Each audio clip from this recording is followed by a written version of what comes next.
नमस्कार दोस्तों, आप सभी का आपके अपने चैनल ध्येय ज्ञान धारा में स्वागत है। आज हम लोग बीपीएससी टीआरई 3 एग्ज़ाम के लिए हिस्ट्री से महत्वपूर्ण 10 प्रश्न देखने वाले हैं जो कि बीपीएससी के द्वारा बार बार पूछे गए हैं। आप लोगों के लिए बहुत ही महत्वपूर्ण यह हो जाता है कि प्रीवियस ईयर क्वेश्चंस को हल करना बहुत ही आवश्यक है, क्योंकि कभी कभी एग्ज़ाम में प्रीवियस ईयर क्वेश्चन एकदम आपको डिक टू डिक वहाँ पे देखने को मिल जाएगा। तो चलिए स्टार्ट करते हैं आज का सेशन। देखिए, पहला प्रश्न है कि किस महाजनपद का कुछ क्षेत्र वर्तमान में जम्मू एवं कश्मीर का कुछ भाग रहा है। ठीक है, तो 4 ऑप्शन आपके सामने दिए गए हैं। पहला ऑप्शन है कंधार, दूसरा ऑप्शन है कंबोज, तीसरा ऑप्शन है पांचाल और चौथा ऑप्शन है अशमक। तो इस प्रश्न का जो सही उत्तर हो जाएगा, राइट आंसर हो जाएगा, वह हो जाएगा ऑप्शन नंबर 2 कंबोज।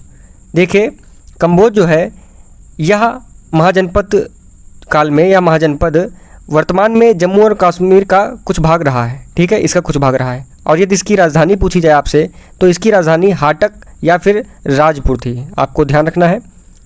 इसी में जो ऑप्शन नंबर 1 में दिया गया है गांधार, यह भी महत्वपूर्ण महाजनपद में आता है। इसकी राजधानी तक्षशिला थी। ठीक है, ध्यान रखिएगा, इसकी राजधानी क्या थी? तक्षशिला थी। और कंबोज की राजधानी हाटक या फिर राजपुर थी। अगले प्रश्न की तरफ चलते हैं। हमारा अगला प्रश्न है कि बिंदुसार के शासनकाल में अशोक ने अवंती महाजनपद जीतकर मौर्य साम्राज्य में मिला लिया था। ठीक है, किसने? देखिए, यहाँ पर आपको ध्यान रखना है, अशोक ने अवंती महाजनपद को जीतकर मौर्य साम्राज्य में मिला लिया था। अब प्रश्न में पूछ रहा है कि इस चीज़ का, इस वाक्य का उल्लेख जो है किस ग्रंथ में मिलता है, कहाँ से हमको इसका साक्ष्य प्राप्त होता है। तो 4 ऑप्शन आपके सामने दिए गए हैं, ऑप्शन आप लोग पढ़ लीजिए। ठीक है, देखिए, इसका जो सही उत्तर होगा वह होगा आपका ऑप्शन नंबर 1 बुद्धघोष की समंत पाशदिका। ठीक है, बुद्धघोष की जो समंत पाशादिका थी, इसी में इस चीज़ का उल्लेख मिलता है कि बिंदुसार के शासनकाल में अशोक ने अवंती महाजनपद को जीतकर मौर्य साम्राज्य में मिला लिया था। ठीक है, बाकी के जो 3 ऑप्शन दिए गए हैं इसमें आप केवल बस इतना जानिए कि अर्थशास्त्र कौटिल्य के द्वारा, पाणिनि की अष्टाध्यायी थी और महाभाष्य किसके द्वारा? पतंजलि के द्वारा रचित है। ठीक है, हमारा जो अगला प्रश्न है वह है कि मध्यकालीन भारत में मनसबदारी प्रथा खास तौर पर इसलिए चालू की गई थी ताकि, 4 ऑप्शन दिए गए हैं। अब हमें बताना है कि जो मिडिवल इंडिया थी या मध्यकालीन भारत था, उसमें मनसबदारी प्रथा किस लिए चालू की गई थी या किस लिए लागू की गई थी। तो एक ऑप्शन में, 1 नंबर के ऑप्शन में दिया गया है सेवा में भर्ती की जा सके। सेवा यहाँ पर गलत हो गया है, यहाँ पर मिस्टेक हो गई है। यहाँ पर सेवा की जगह पर आप लोग सेना ध्यान रखिएगा। ठीक है, सेना में भर्तियाँ की जा सकें। दूसरे ऑप्शन में राजस्व संग्रह में सुविधा हो। तीसरे ऑप्शन में धार्मिक सामंजस्य सुनिश्चित हो। और चौथा ऑप्शन है कि साफ सुथरा प्रशासन लागू हो सके। तो जी हाँ, इस प्रश्न का जो सही उत्तर होगा वह होगा आपका ऑप्शन नंबर 4 साफ सुथरा प्रशासन लागू हो सके। इसलिए मध्यकालीन भारत में मनसबदारी प्रथा जो है चालू की गई थी या लागू की गई थी। आपको ध्यान रखना है, इस प्रश्न का सही उत्तर हो जाएगा ऑप्शन नंबर 4, क्योंकि साफ सुथरा प्रशासन लागू हो सके। अगला प्रश्न है कि निम्नलिखित ब्रिटिश कंपनियों में से किसे भारत में व्यापार करने का पहला अधिकार पत्र प्राप्त हुआ था। ठीक है, 4 कंपनियां दी गई हैं, इसमें हमें बताना है कि किस कंपनी को पहला अधिकार पत्र प्राप्त हुआ था भारत में व्यापार करने के लिए। तो लिवेंट कंपनी दिया गया है, east India company, post and company या इनमें से कोई नहीं। तो जो पहली कंपनी थी इसे अधिकार पत्र प्राप्त हुआ था वह थी लिवेंट कंपनी। तो आपका जो सही उत्तर होगा वह होगा ऑप्शन नंबर 1 लिवेंट कंपनी। आपको लिवेंट कंपनी का नाम ध्यान रखना है।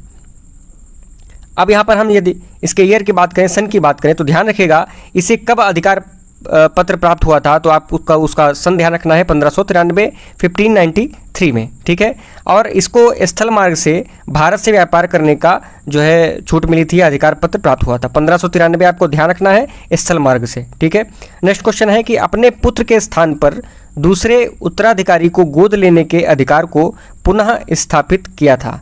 तो 4 ऑप्शन दिए गए हैं, इसमें बताना है आपको कि यह जो अधिकार था यह फिर से किसके द्वारा लागू किया गया था। तो एक नंबर ऑप्शन में दिया गया है 1858 के भारत सरकार के अधिनियम से।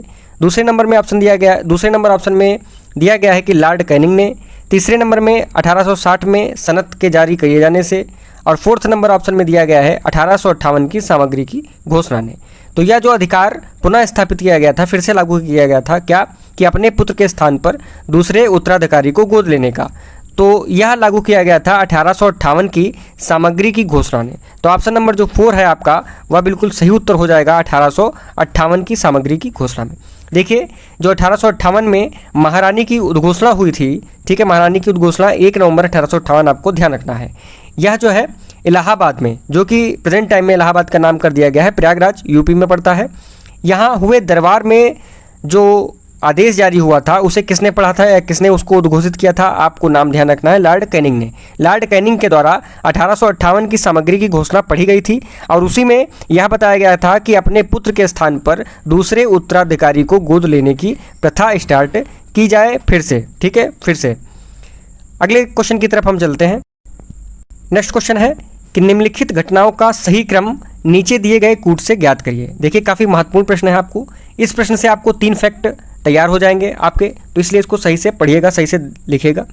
देखिए 3 आपको यहाँ पर फैक्ट दिए गए हैं, वाक्य दिए गए हैं, इनका सही क्रम आपको सही कूट करना है, सही क्रम में इसको लगाना है। तो देखिए जैसे कि 1 नंबर में दिया गया है जलियांवाला बाग नरसंहार, दूसरे नंबर में डॉक्टर सत्यपाल का बंदी बनाया जाना, और तीसरे नंबर में दिया गया है 1919 का अमृतसर कांग्रेस का अधिवेशन, ठीक है।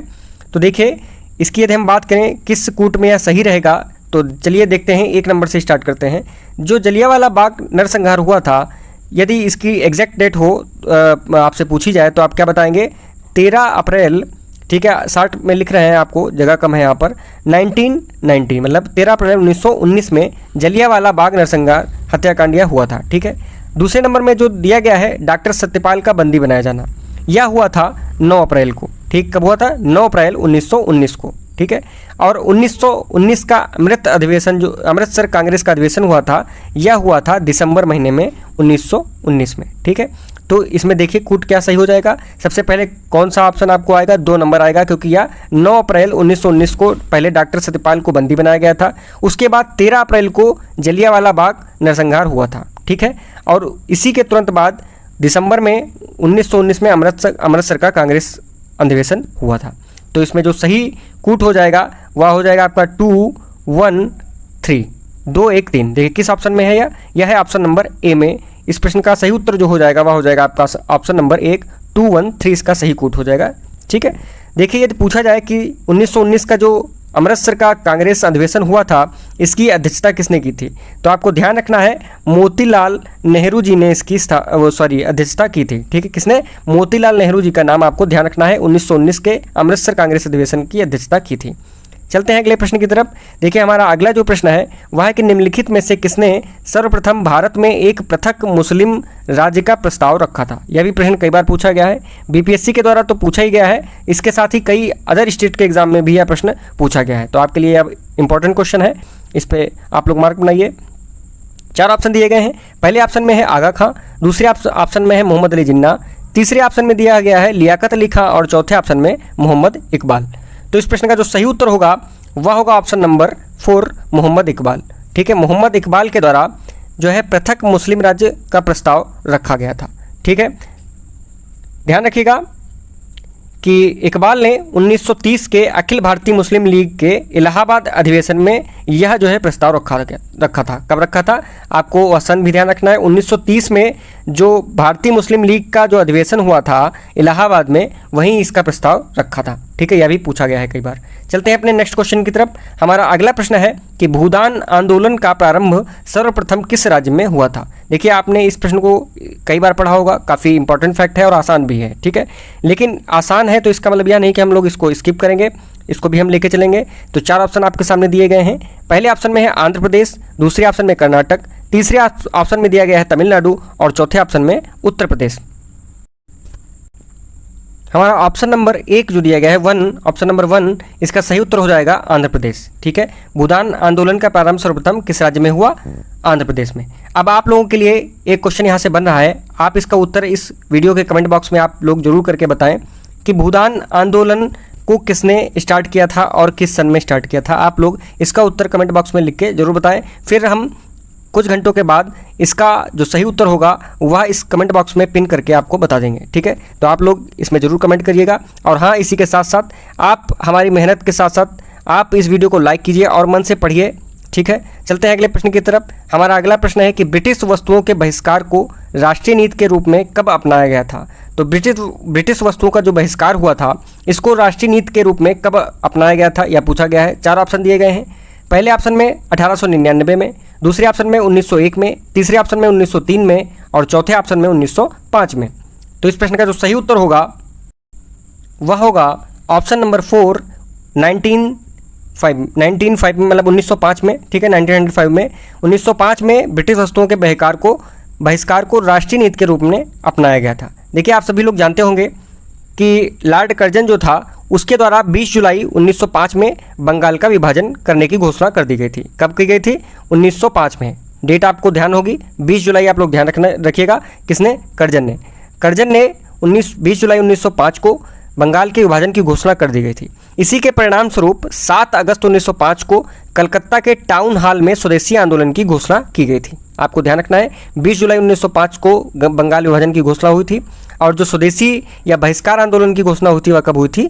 आपको ध्यान रखना है 7 अगस्त 1905 को। अगले प्रश्न की तरफ चलते हैं। हमारा नेक्स्ट क्वेश्चन है कि निम्न में से भारत में 19वीं शताब्दी में पड़े किस अकाल को प्रकोप का समुद्र या सी ऑफ कैलेमिटी कहा गया है? काफ़ी महत्वपूर्ण प्रश्न है, आप लोग इस प्रश्न को देखिएगा। 4 ऑप्शन आपके सामने दिए गए हैं, तो इस प्रश्न का जो सही उत्तर होगा वह होगा ऑप्शन नंबर 4। जो इस प्रश्न का सही उत्तर हो जाएगा उड़ीसा अकाल 1866-67, ठीक है। जो 1866-67 में उड़ीसा का अकाल पड़ा था, इसी को प्रकोप का समुद्र या सी ऑफ कैलेमिटी कहा गया है, ठीक है। तो इसको नोट डाउन कर लीजिएगा, काफ़ी महत्वपूर्ण प्रश्न है। तो आपके सामने यहाँ पर टॉप 10 क्वेश्चन आपके सामने रखे गए हैं। हम उम्मीद करते हैं कि यह प्रश्न आपके लिए बहुत ही महत्वपूर्ण रहे होंगे। आपने कुछ प्रश्न इसमें नए आपने देखे होंगे, कुछ फैक्ट आपने नए जाने होंगे, नोट डाउन किए होंगे। तो इसी प्रकार से वीडियो पाने के लिए हमारे इस चैनल को आप लोग सब्सक्राइब कर लीजिए, इस वीडियो को लाइक कीजिए और आगे के सेशन में हम लोग साइंस और पॉलिटी के सेशन करने वाले हैं। तो आप बने रहिए हमारे चैनल पे और इस वीडियो को लास्ट से देखने के लिए आप सभी का धन्यवाद।